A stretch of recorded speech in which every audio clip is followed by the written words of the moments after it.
జీవితంలో దేవుడు స్వస్థతలు ఇస్తాడు, విడుదల ఇస్తాడు, మీ కుటుంబాలను బాగు చేస్తాడు. చప్పట్లు కొట్టాలా?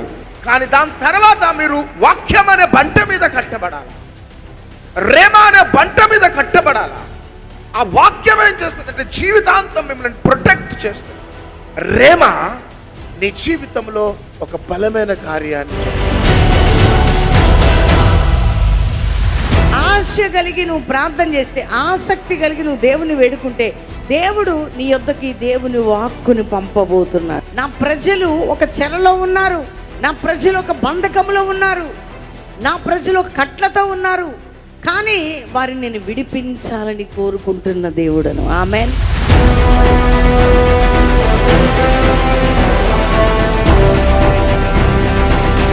రండి బెల్లంపల్లికి.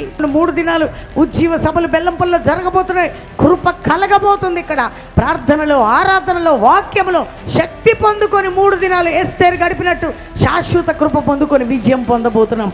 అడుగుపెట్టి 3 రోజులు దేవుడు నీ ఆత్మీయ చరిత్రని మార్చబోతున్నాడు. ఈ 3 దినాల్లో దైవ కార్యం నీ పట్ల జరుగునుగాక. మాది ప్రకాశం జిల్లా కనిగిరండి. మా జీవితంలో ఎన్నో సమస్యలు ఉన్నాయి. ఈరోజు అదేందో ఈ సమస్య ఇక్కడ లైవ్లో చూసినప్పటికీ మమ్మల్ని దేవుడు ముట్టిండు, స్వస్థపరిచిండు. దేవి సేవకులు చెప్పిన వాక్యాన్ని మమ్మల్ని ఎంతగానో ఆదరించింది. ఆ వాక్యానుసారం నడుచుకోవాలని మేము కోరుకుంటున్నాం. చాలా బ్రహ్మాండంగా ఉన్నది. చాలా వాక్యం మంచిగా బలపడి చాలా మేలు పొందినామండి. చాలా సంతోషం ఉంటుంది. మాకు ఉన్న బాధలన్నీ మర్చిపోతాం.